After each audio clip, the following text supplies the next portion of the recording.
Assalamualaikum warahmatullahi wabarakatuh. Saya Aldelan Kaputri, NPM 1813031017. Jadi di sini saya akan menjelaskan dari hasil kerja saya, yaitu perusahaan jasa Craftsman Tailor pada bulan April 2020. Pertama-tama saya akan membacakan soalnya terlebih dahulu, lalu selanjutnya akan dijelaskan melalui jurnal masing-masing.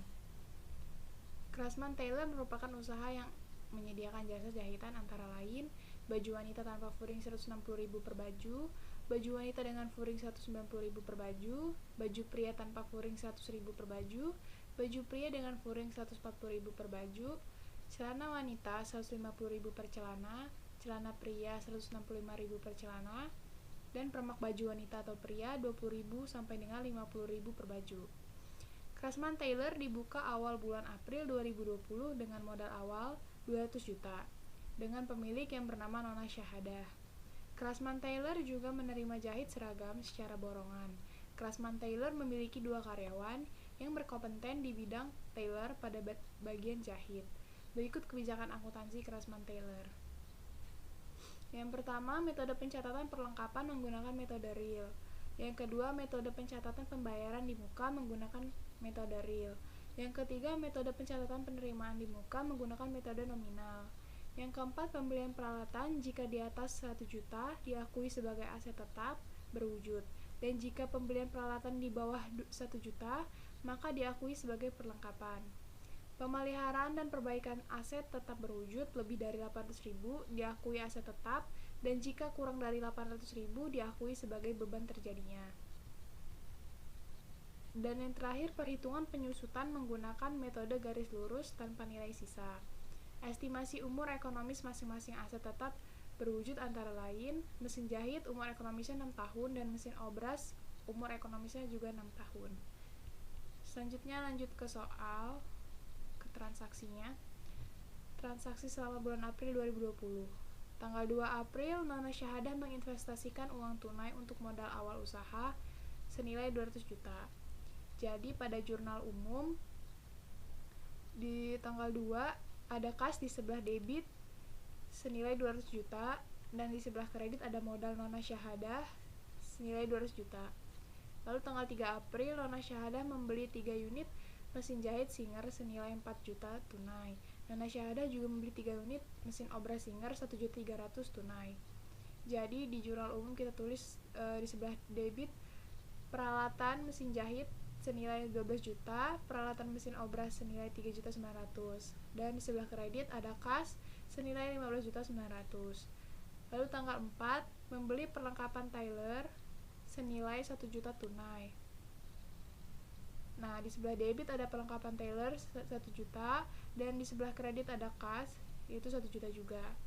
Tanggal 6 menyewa ruko untuk kegiatan usaha tailor selama 3 tahun senilai 63 juta tunai. Di sebelah debit ada sewa dibayar di muka 63 juta dan di sebelah kredit ada kas 63 juta. Tanggal 10 April menerima jasa tailor antara lain baju wanita 1 potong tunai dan 1 potong kredit, baju wanita tanpa furing. Lalu baju wanita dengan furing 1 potong tunai. Lalu baju pria dengan furing 3 potong kredit. Celana pria 1 potong tunai, permak baju wanita pria 3 potong tunai yaitu 30.000. Lalu kita tulis di jurnal umumnya ada kas di sebelah debit yaitu 605.000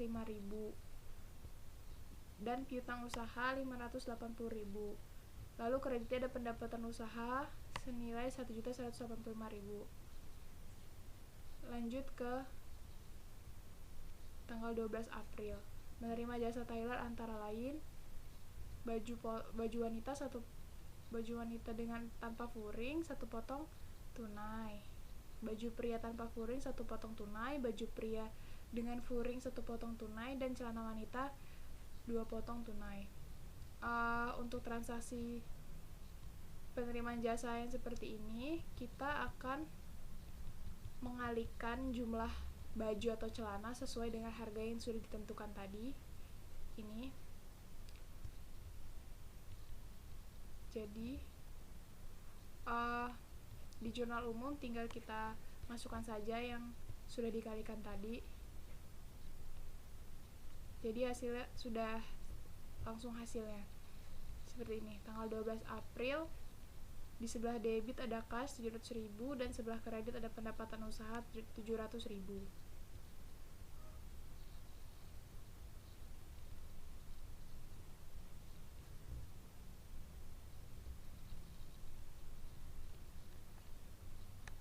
Oke, lanjut tanggal 13 April membayar beban utilitas senilai 1.500.000 tunai.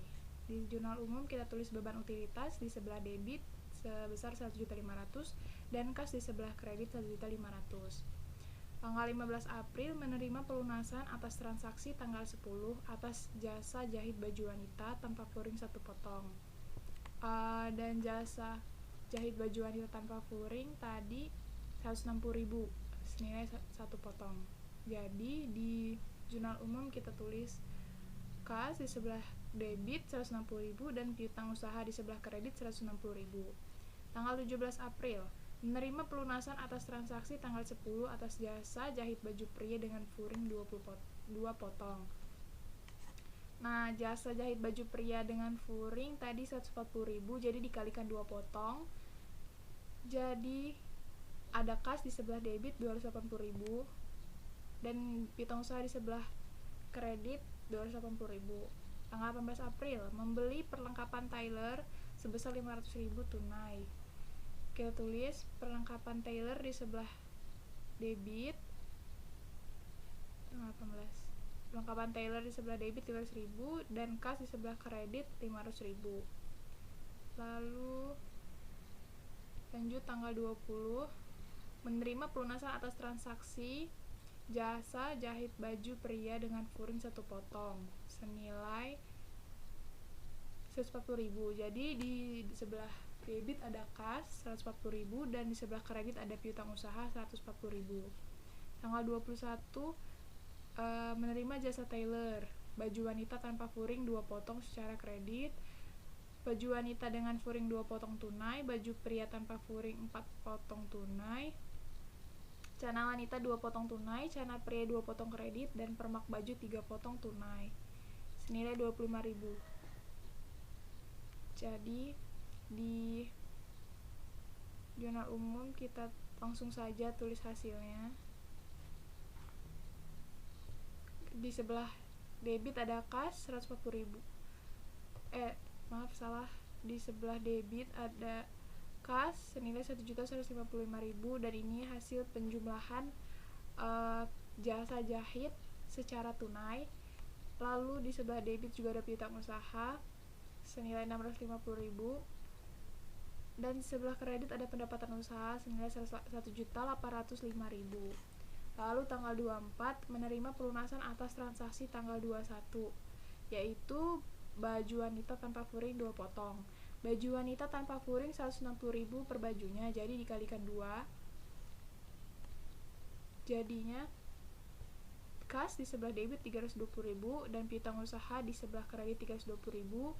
Lalu tanggal 25 membayar gaji 2 karyawan senilai 3.250.000 per tunai. Nah, di jurnal umum kita tulis beban gaji di sebelah debit 6.500.000 dan kas di sebelah kredit 6.500.000.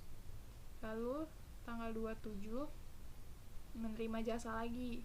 Baju wanita tanpa furing 2 potong tunai, baju wanita dengan furing 6 potong kredit, baju pria tanpa furing 2 potong kredit, dan permak baju wanita atau pria 5 potong tunai itu sebesar 50.000. Jadi di jurnal umum kita tulis kas yang masuk di sebelah debit ada 570.000 dan piutang usaha di sebelah debit ada 1.340.000 karena tadi ada yang memakai jasa secara kredit membayarnya. Lalu di sebelah kredit ada pendapatan usaha yaitu 1.910.000. Tanggal 29 pengambilan uang untuk keperluan perbaikan kendaraan pribadi senilai 1.200.000. Di jurnal umum kita tulis prive di sebelah debit 1.200.000 dan kas di sebelah kredit 1.200.000. Kita lanjut. Tanggal 29 April lagi nih. menerima pelunasan atas transaksi tanggal 21 jasa jahit celana pria 2 potong. Jahit celana pria tadi 165.000 per potong, jadi dikalikan 2, yaitu hasilnya ada kas di sebelah debit senilai 330.000 dan piutang usaha di sebelah kredit 330.000. Tanggal 30 April, menerima pelunasan atas transaksi tanggal 27 atas jasa jahit baju pria tanpa furing 2 potong. Baju pria tanpa furing 100.000, jadi dikalikan 2, yaitu kas di sebelah debit senilai 200.000 dan piutang usaha di sebelah kredit 200.000. Jika ditotalkan seluruh transaksi ini ada total 296.630.000 di sebelah debit dan 296.630.000 di sebelah kredit. Dan ini balance ya antara debit dan kredit. Lalu ada informasi data per 30 April 2020. Dan ini untuk jurnal penutupan nanti. Sekarang kita lanjut dulu ke buku besar.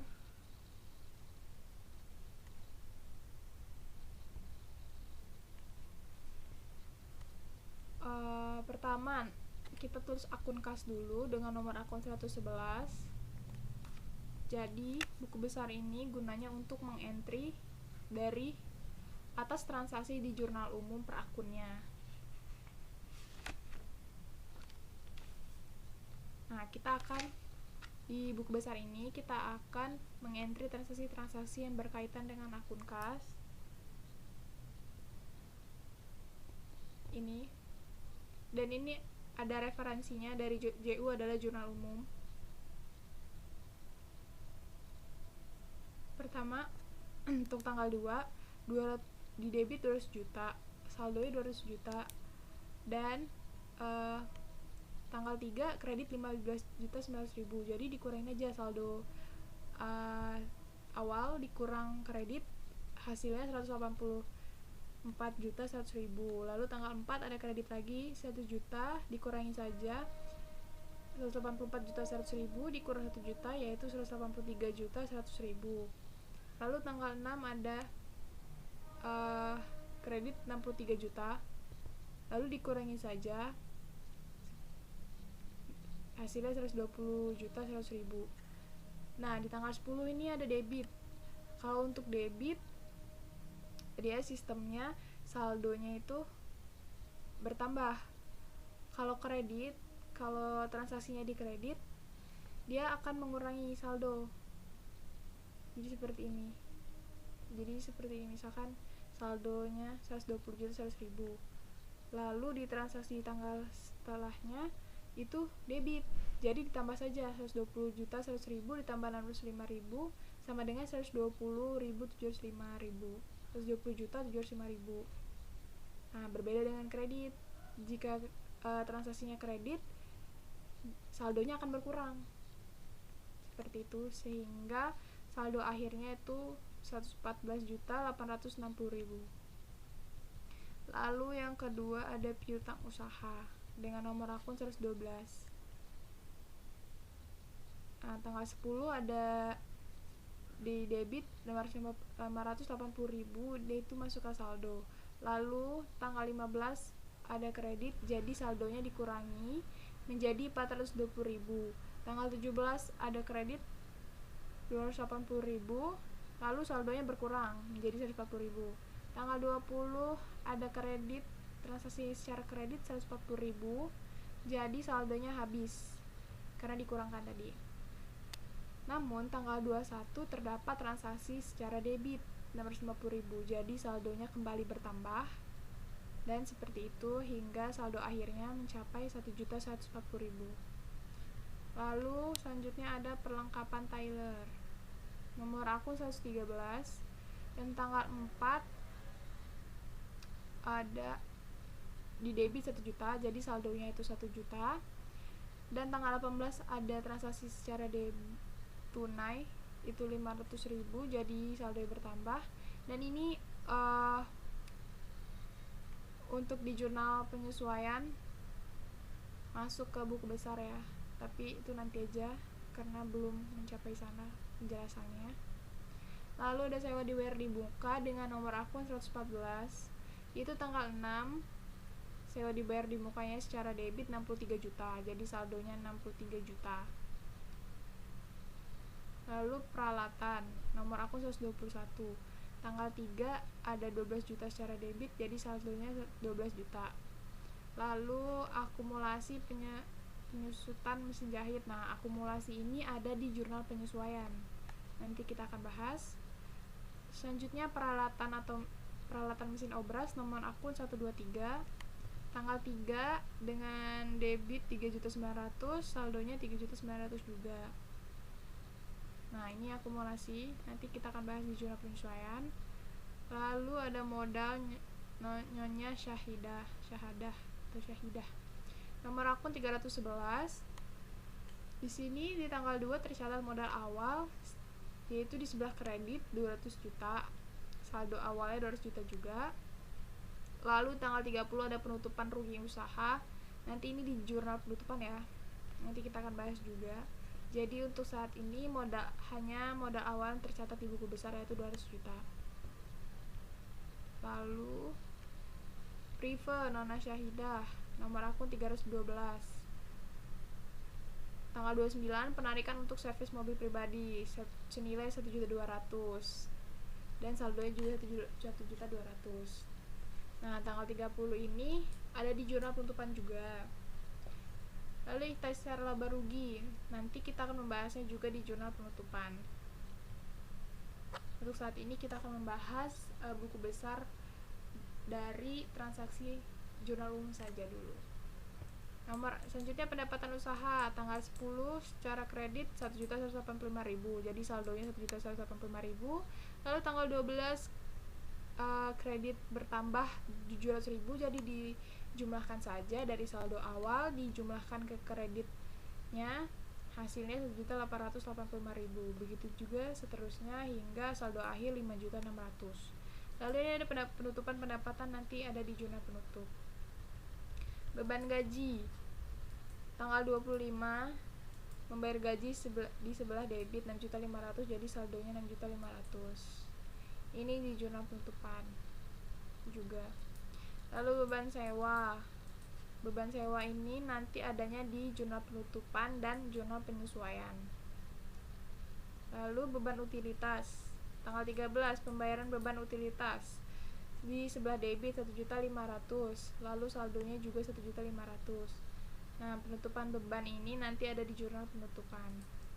Beban perlengkapan juga adanya di jurnal penyesuaian dan jurnal penutupan. Beban penyusutan pun seperti itu, adanya di jurnal penutupan dan jurnal penyesuaian. Selanjutnya, neraca saldo. Jadi di neraca saldo ini fungsinya itu untuk mengetahui balance atau tidaknya dari pengerjaan buku besar tadi. Ya, kita langsung masukkan akun-akun yang sudah kita masukkan ke buku besar kas dengan saldo akhirnya tadi 114.860.000. Lalu piutang usaha 1.140.000, perlengkapan Tyler 1.500.000, sewa dibayar di muka 63 juta, peralatan mesin jahit 12 juta, peralatan mesin obras 3.900.000, modalnya Sahidah 200 juta di sebelah kredit, Prive Nona Sahidah 1.200.000, pendapatan usaha di sebelah kredit 5.600.000, beban gaji 6.500.000, beban utilitas 1.500.000. Ditotalkan, dijumlahkan, hasilnya 205.600.000 di sebelah debit dan di sebelah kredit pun sama. Jadi ini balance ya, untuk neraca saldo antara debit dan kreditnya balance. Selanjutnya jurnal penyesuaian. Jadi di jurnal penyesuaian ini fungsinya untuk mengetahui akun-akun yang memiliki penyusutan dan untuk mengetahui nominal yang sebenarnya. Oke, jadi ini kita buat, ini salah ya, harusnya April. Ini kita buat tanggal 31 karena dia setiap akhir bulan selalu ada pembukuan kan. Ada beban perlengkapan di sebelah debit 1.200.000, perlengkapan Tyler di sebelah kredit 1.200.000, lalu ada beban penyusutan 220.834, dan jumlah penyesuaian ini kita dapatkan dari informasi data per 30 April ini. Oh salah ya, harusnya 30 April. Nah, perlengkapan tersisa 300.000. Jadi lanjut ke beban penyusutan 220.834, yaitu akumulasi penyusutan mesin jahit 166.667, akumulasi penyusutan mesin obras 54.167, dan beban sewa. Nah, di sini ada informasinya, sewa yang telah jatuh tempo senilai 1.750.000. Jadi beban sewa di sebelah debit 1.750.000 dan sewa dibayar di muka di sebelah kredit 1.750.000. Jadi jika ditotalkan atau dijumlahkan, hasilnya 3.170.834 di sebelah debit, dan di sebelah kredit 3.170.834. Nah, ini balance ya. Selanjutnya neraca lajur. Neraca lajurnya agak banyak. Jadi fungsi neraca lajur ini untuk mengetahui isi neraca saldo, AJP, neraca saldo setelah disesuaikan, laba rugi, dan neraca. Nah, kita di neraca lajur ini kita memasukkan beberapa jurnal, yaitu neraca saldo yang tadi sudah kita buat, terus AJP yang sudah kita buat juga. Setelah itu kita akan menyesuaikan berapa nominal akun yang sebenarnya dari akun yang ada. Pertama, neraca saldo tadi udah kita buat kan, neraca saldo nih. Jadi ini tinggal langsung dimasukin aja dari neraca saldo ini, kita pindahin angka-angkanya ke sini dengan total 25.600.000. Lalu AJP, jurnal penyesuaian juga tadi kita sudah buat, kita pindahkan saja ke kolom neraca lajur ayat jurnal penyesuaian. Lalu di neraca dengan totalnya 3.170.834. Lalu neraca saldo disesuaikan, ini di neraca saldo 114.860.000, sama ya. Cuman ini bedanya, neraca saldo dikurangi ayat jurnal penyesuaian, jadinya hasilnya ini 300.000. Ini juga dikurangkan, 63 juta dikurang 1.750.000, hasilnya 61.250.000. Seperti itu hingga seterusnya, hingga total akhirnya 205.820.834 rupiah. Lalu di kolom laba rugi,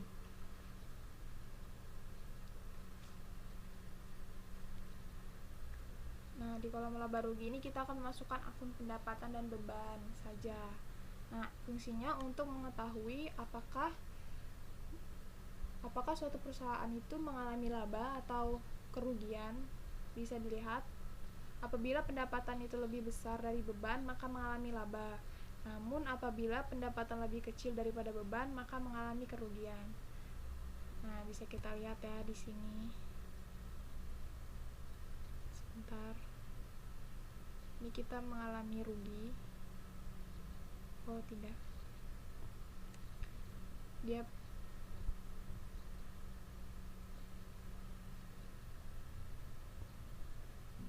Ini total di debitnya 11.170.834 dan di sebelah kredit 5.600.000. Jadi ini tidak rugi ya.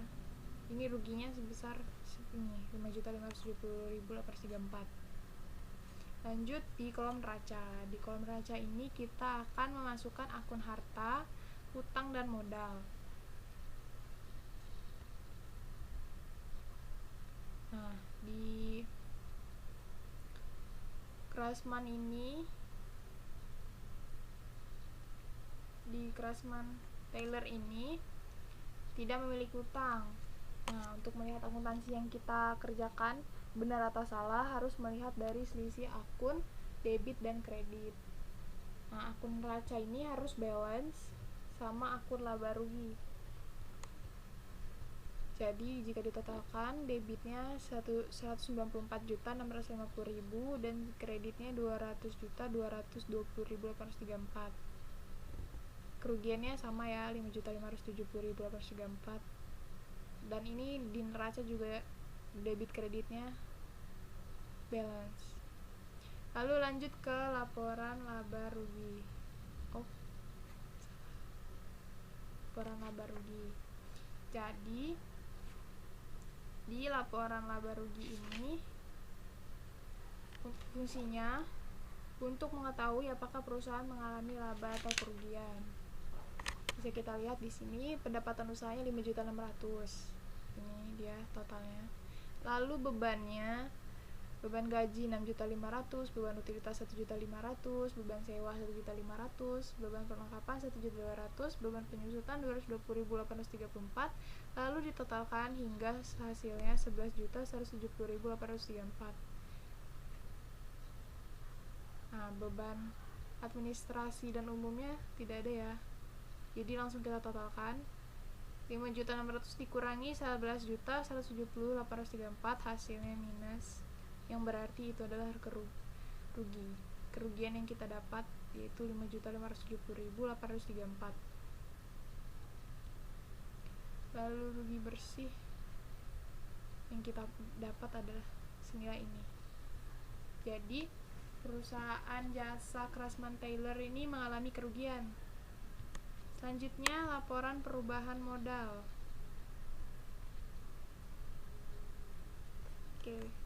Laporan perubahan modal itu fungsinya untuk mengetahui perubahan modal atas transaksi yang telah terjadi. Yaitu nih, modal awalnya 200 juta, tidak ada tambahan investasi, lalu mengalami kerugian, jadi rugi bersihnya 5.570.834. Lalu prive 1.200.000 dikurangi ya, jadi penurunan modalnya totalnya 6.770.834. Jadi modal awal dikurangi dengan penurunan modalnya menghasilkan modal akhir yaitu 193.229.166 rupiah. Selanjutnya neraca. Nah, di laporan neraca ini fungsinya untuk mengetahui apakah aktiva dan pasiva itu balance. Nah, nominal ini nih kita ambil dari neraca lajur yang kita buat tadi. Kita lihat ya, aset lancar kas 114.860.000, piutang usaha 1.140.000, perlengkapan Tailor 300.000, sewa dibayar di muka 61.250.000.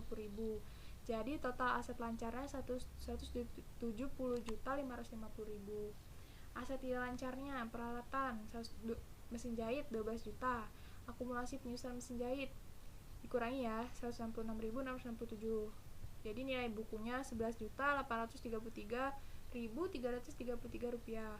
Lalu peralatan mesin obras 3.900.000 yang mengalami penyusutan yaitu 54.167 rupiah. Jadi total nilai bukunya 3.845.833. Nah, nilai buku aset tidak lancar ini dijumlahkan yaitu 15.679.166. Jadi total aset lancar dikurangi dengan total aset tidak lancar yang hasilnya 193.299.166 rupiah. Dan di sebelah pasiva itu ada kewajiban lancar dan kewajiban tidak lancar tidak ada ya, cuman ada modal Nona, bukan Nona Saviola tapi Nona Syahidah senilai 193.229.166 rupiah. Nah, ini balance ya, total kewajiban dan ekuitas dengan total asetnya. Jadi aktiva dan pasiva balance. Oke, lanjut. Ada jurnal penutup. Nah, jurnal penutup ini Fungsinya untuk mengetahui akun-akun yang belum ditutup, yaitu akun real yang berisi harta, utang, dan modal. Nah, di jurnal penutup ini, kenapa pendapatan ada di sisi debit? Ini kan, pendapatan ada di sisi debit. Karena kita akan menutup akun pendapatan dan kita akan menggunakan akun ikhtisar laba rugi. Ini dia. Lalu kita juga akan menutup akun beban, di mana yang seharusnya akun beban berada di debit, ini pindah ke kredit kan. Dan di sini kita ubah menjadi di sisi kredit. Jadi keterangannya seperti ini: pendapatan usaha di sebelah debit, ikhtisar laba rugi di sebelah kredit. Lalu ikhtisar laba rugi, ini beban gaji kita tutup di sebelah kredit, seluruh beban gaji ya. Nah, di sebelah debit ada ikhtisar laba rugi. Lalu modalnya itu tetap di kredit. Ikhtisar laba rugi, modal di sebelah debit, kita tutup modal kan di sebelah debit. Di sebelah kredit ada ikhtisar laba rugi. Nah, ini juga ada modal, prefer kita tutup di sebelah debit, kita tutup ke kredit. Jadi totalnya 23.541.668 balance ya, debit dan kreditnya. Lalu neraca saldo setelah penutupan. Nah,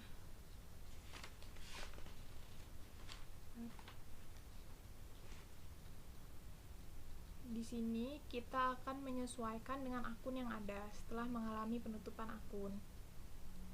Jadi yang tersisa adalah akun-akun yang masuk ke dalam harta, utang, dan modal. Nah, ini yang tersisa ada harta, utang, dan modal. Nah, sedangkan Krasmann-Taylor ini tidak memiliki utang. Jadi yang kita masukkan di sini adalah harta, akun harta, dan akun modal saja. Ini harta dan ini modal. Jika dijumlahkan hasilnya 193.450.000 di sebelah debit, dan kredit pun sama. Jadi debit dan kredit balance ya. Oke, jadi untuk sekian untuk penjelasan perusahaan jasa, siklus perusahaan jasa, siklus akuntansi perusahaan jasa Krasmann-Taylor pada bulan April 2020. Mohon kurangnya saya mohon maaf, lebih kurangnya saya mohon maaf. Mohon dimengerti. Saya akhiri. Wassalamualaikum warahmatullahi wabarakatuh.